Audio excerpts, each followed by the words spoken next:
Hello students, आज हम आपको दिखा रहे हैं एक ऐसे बच्चे की कॉपी इंग्लिश में 99 मार्क्स मिला। जैसे कि आज का जो फैशन है, बच्चे 100 अपॉन 100 लेके आ रहे हैं, लेकिन इस बच्चे को 99 मार्क्स मिला हुआ है। तो ये वीडियो आप पूरा देखो और समझो कैसे और किस तरह से लिखना है। हिंदी और इंग्लिश दो ऐसे सब्जेक्ट है जिसमें प्रेजेंटेशन का बहुत ज्यादा महत्व होता है, इंपॉर्टेंस दिया जाता है कि चीजें आप कैसे लिख रहे हो। मैथ और फिजिक्स में क्या होता है कि आपका नॉलेज देखा जाता है कि आपने कितना, आपके अंदर कितना नॉलेज है, किस तरह से आप चीजों को प्रेजेंट कर रहे हो, किस तरह से चीजों को सॉल्व कर रहे हो, वो इंपॉर्टेंट होता है। लेकिन हिंदी और इंग्लिश में प्रेजेंटेशन बहुत इंपॉर्टेंट होता है, क्योंकि यहाँ पर सारे के सारे जो आंसर होते हैं ना, वो आपके रीड नहीं किए जाते, यानी कि एग्जामिनर द्वारा पढ़ा नहीं जाता है, देख कर ही चेक किया जाता है और आपके प्रेजेंटेशन से आपको नंबर भी दिए जाते हैं। क्योंकि कॉपियां बहुत सारी होती हैं, तो सभी कॉपियों को पूरा पढ़ना पॉसिबल नहीं होता है। और कुछ इस तरह के स्टूडेंट्स भी होते हैं जो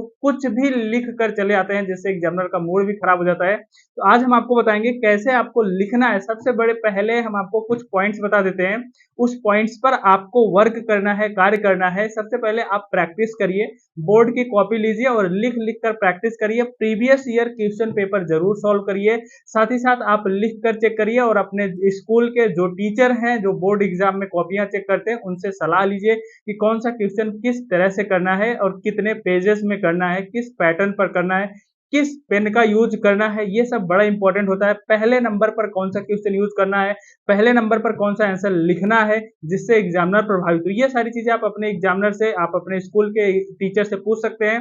लेकिन जो मेरी सलाह यही है कि सबसे पहले आप वही क्वेश्चन करें जो आपको 100% आता है, चाहे वो ग्रामर का सेक्शन हो या वोकैब का हो या ट्रांसलेशन का हो या शॉर्ट आंसर का या सेंट्रल आइडिया का या लॉन्ग आंसर का। क्योंकि first impression is last impression होता है।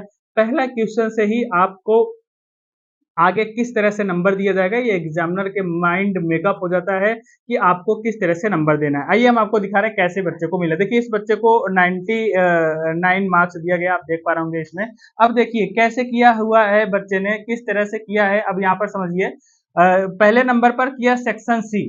सेक्शन सी में क्या है, ग्रामर का सेक्शन। अब अगर ग्रामर आपको अच्छे से आता है ना, ग्रामर आपको अच्छे से आता है ना, तो आप जो है क्या करिए, पूरा का पूरा ग्रामर पहले करिए। क्योंकि अगर आपका ग्रामर सही है तो पूरे के पूरे मैथ की तरह नंबर मिलेगा, और अगर ग्रामर का सेक्शन गलत है तो नंबर नहीं मिलेगा। देखिए, ये आपका एक एक क्वेश्चन 2 नंबर का है, 2 2 4 2 6 2 8 10, 10 में 10 पूरे के पूरे दे दिए गए। ग्रामर का सेक्शन कहने का तरीका यही, एक तरफ फ्रेज लिखिए, दूसरी तरफ फोन वर्ड।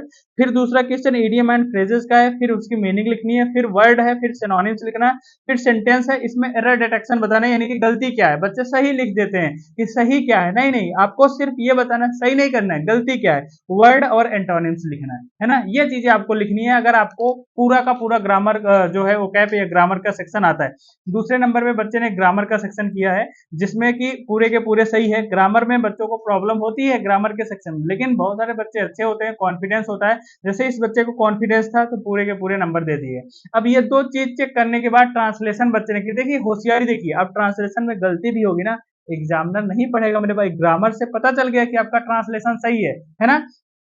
ट्रांसलेशन में बहुत सारे ऐसे शब्द होते हैं जिसकी इंग्लिश नहीं आती है, तो उस बच्चे ने कहीं जगह भी नहीं छोड़ी है, तो अब ये पूरा पढ़ेगा नहीं, एग्जामिनर पूरे के पूरे नंबर देते, क्योंकि ओकैब और ग्रामर में बच्चे ने दिखा दिया हमारे अंदर क्या ताकत है। तो इस तरह से अब यहाँ पर पूरे के पूरे नंबर मिल गए, क्योंकि यहाँ पर नंबर कट सकते थे, लेकिन देखिए किस तरह से चालाकी करी बच्चे ने। फिर बच्चे ने कंप्रेंशन का क्वेश्चन किया है, बिल्कुल सही है, पूरे 15 नंबर का आता है, 15 में 15 दिया गया। ये पहला क्वेश्चन था कंप्रेंशन का, लेकिन देखिए कहां पर किया बच्चे ने, अपनी पहली ताकत दिखा दी कि हमारे अंदर क्या ताकत है, मेरी क्या तैयारी है। अब एग्जामिनर नंबर काट ही नहीं पाएगा, पूरे के पूरे नंबर यहाँ पर भी दे दिए गए। फिर शॉर्ट आंसर, एक पेज में 2 आने चाहिए शॉर्ट आंसर, और क्वेश्चन के साथ आप लिखोगे।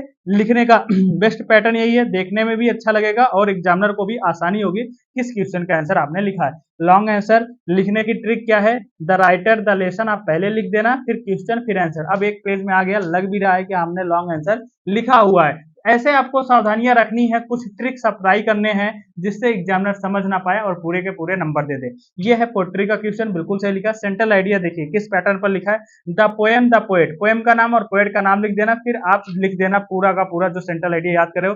मेन चीजें जो आप पॉइंट्स याद करके गए, बीच में लिखकर उसको अंडरलाइन करना ना भूलिए, और लास्ट में कोई कोटेशन वगैरह जरूर याद करके जा रहा है, जैसे कि हम बताते रहते हैं कौन सा कोटेशन है, वो आपको जरूर लिखना। ठीक है। फिर शॉर्ट आंसर 20 टास्क का है, एक पेज में 2 आएगा, लॉन्ग आंसर एक पेज में 1 आएगा, इस बात को आपको ध्यान देना है। फिर आर्टिकल लिखा है, ये दूसरा नंबर क्वेश्चन था, लेकिन आर्टिकल लास्ट में लिखा है, क्यों? क्योंकि आर्टिकल में नंबर कर सकता था, हो सकता है बच्चे पहले करते तो एक नंबर कहीं ना कहीं एग्जामिनर काट लेता, लेकिन अपनी उसकी तैयारी क्या थी वो आप बच्चे ने बताया एग्जामिनर को, और देखिए यहाँ पर 10 में 10 पूरे में पूरे नंबर दे दिए गए, है ना। इसीलिए तो सावधानी आपको बताई जाती है, ये सावधानी करिए, ये है सिस्टम, सही सिस्टम ये है। लेटर लिखा, लेटर में भी बच्चों से गलती हो जाती है, सबसे लास्ट लिखा, बताओ एग्जामिनर काटेगा क्या? बिल्कुल भी नंबर नहीं काटेगा मेरे भाई, पूरे के पूरे नंबर दे दिया। यही पैटर्न और यही ट्रिक्स और यही चालाकी अपनाओगे तो तुम भी टॉपर बन पाओगे 2025 में। वीडियो शेयर करो, खूब शेयर करो और कमेंट्स करके बताओ कैसा लगा। Thank you.